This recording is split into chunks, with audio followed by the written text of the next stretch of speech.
Fala, Rovai, o editorial do Fórum 11:30, queridas, queridos e queridos. Eu vou tratar de um tema que não é necessariamente da política, mas que foi uma coisa que me tocou profundamente. Ontem aqui eu falei de forma lateral sobre isso, e com a Mili Lacombe, que estava aqui presente, mas hoje eu me sinto na obrigação de fazer um debate mais sério a respeito, né? Que é da morte, né, dos 10 meninos do Ninho do Urubu, né, que aconteceu no dia 8 de fevereiro de 2019.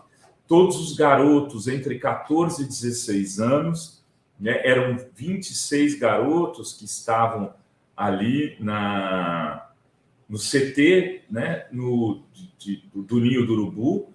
Eles estavam, na verdade, num container, né, absolutamente, com instalações absurdamente fora do padrão que deveriam ter para abrigar crianças também naquela quantidade, num container que não tinha saída de emergência correta, num container que tinha problemas no ar-condicionado,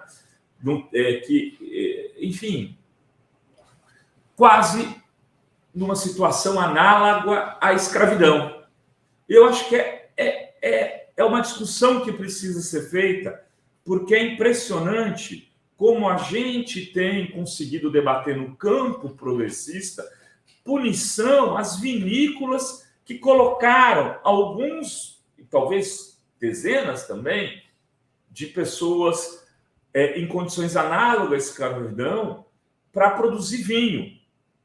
Mas a gente não se abre para debater punição ao Flamengo, que matou 10 meninos de 14 a 16 anos há 4 anos e que até agora só ganhou dinheiro com isso. Matou 10, feriu outros 16, muitos deles que ficaram inutilizados para o futebol, não puderam mais jogar bola, famílias ficaram absolutamente abandonadas. Algumas apostavam naqueles garotos, inclusive, para o resgate familiar, né? Deram umas moedinhas para essas famílias. E anteontem, não sei exatamente o dia, sai a denúncia de um engenheiro que foi contratado para fazer auditoria independente para o Flamengo, né? Para o Flamengo. O engenheiro José Augusto Bezerra vai lá e diz: olha, o Flamengo tinha uma instalação elétrica ali problemática, que era a causa do incêndio que levou à morte 10 garotos, e por ordem de um tal de Reinaldo Belotti, que era o CEO do Flamengo, eles adulteraram aquela instalação, mudaram, arrancaram dali para, na apuração do acidente e no laudo que fosse fazer com que a apuração fosse a termo, aquilo não estivesse lá. Ou seja, o Flamengo cometeu um crime numa investigação onde 10 garotos foram mortos. 2 garotos morreram, de 26 que estavam ali. Isso não causou comoção na imprensa, não houve debate sobre isso, se o Flamengo deve ou não ser punido.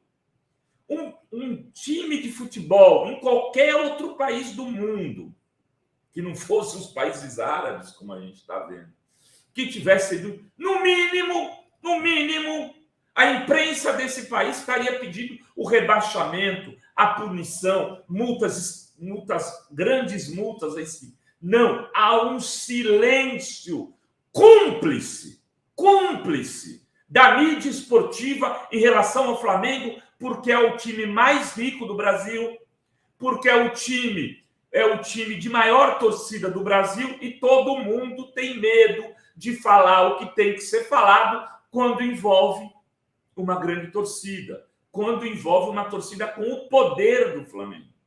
Mas a Juve caiu na Itália por conta de um esquema de loteria esportiva. Né? Times no Brasil são punidos com um mando de jogos, 10, 12 mandos de jogos, porque tem invasão de torcida. Times são punidos porque jogaram um chinelo no campo. Quando eu digo invasão de torcida, é uma pessoa. O time da Globo, não. O time da Globo não pode, não é questionado. Rovai, você está brigando com a torcida. Tenho amigos flamenguistas e sei o significado de torcer no futebol. Mas se fosse o Santos, eu estaria aqui dizendo a mesma coisa. Como pedir punição ao Robinho, como fui contra, por exemplo, o Robinho voltar a jogar no Santos. Agora, o crime do Robinho é um crime absurdo, horroroso. Mas é pior ou menos pior do que o do Flamengo? Ou não se discute a morte de 10 crianças? Fica para lá. A gente vai ficar aqui debatendo o chinelo jogado no campo e a morte de 10 crianças deixa para lá. O Flamengo vai sair impune de tudo isso, tendo hoje uma testemunha que participou da investigação, dizendo a investigação foi fraudada. Fraudaram a investigação. Tem um engenheiro que assinou um laudo dizendo o Flamengo adulterou a cena do crime. O Flamengo adulterou a cena do crime. Seus dirigentes que respondem pelo clube adulteraram, e se eles que assinam pelo clube adulteraram, infelizmente, amigos torcedores do Flamengo, o clube tem que ser responsabilizado, o clube tem que ter punição, o clube tem que pagar na justiça, o clube tem que cair, o clube tem que ser severamente punido para que isso nunca mais aconteça. Rovai, você está falando disso faz 4 anos, mas a entrevista do engenheiro saiu agora. É um fato novo e precisa ser... Por que você está falando de futebol? Porque o futebol brasileiro move montanhas nesse país. O futebol é o que nos dá, inclusive, para fora uma certa identidade. Nós somos conhecidos fora do país por conta do futebol. Muita gente conhece o Brasil por conta de jogadores. Nós temos que moralizar o futebol. Moralizar o futebol é fundamental para moralizar o país. E aí, para encerrar, eu quero dizer o seguinte: não dá mais para ficar em silêncio em relação ao que aconteceu do Ninho do Urubu. Estão tentando esconder isso de uma maneira absurda. E a mídia esportiva é cúmplice. A mídia esportiva, boa parte dela, não todas, evidentemente, tem medo de dizer a verdade nesse caso. Prefere ficar fazendo aquele discursinho meia-boca, passador de pano, porque não quer criar problemas com a torcida do Flamengo, que não tem nada a ver com isso. Isso não passa por torcida. Isso passa por lei, investigação. Ou a gente vai ficar aqui pedindo investigação para as vinícolas do Rio Grande do Sul e deixar o Ninho do Urubu para lá. Quer dizer, causa mais espanto o que as vinícolas fazem do que a morte dos 10 meninos? Era só para deixar essa questão para reflexão. Era isso que tínhamos para hoje nesse Fala Rovai. Beijos e beijos a todas, todos e todas.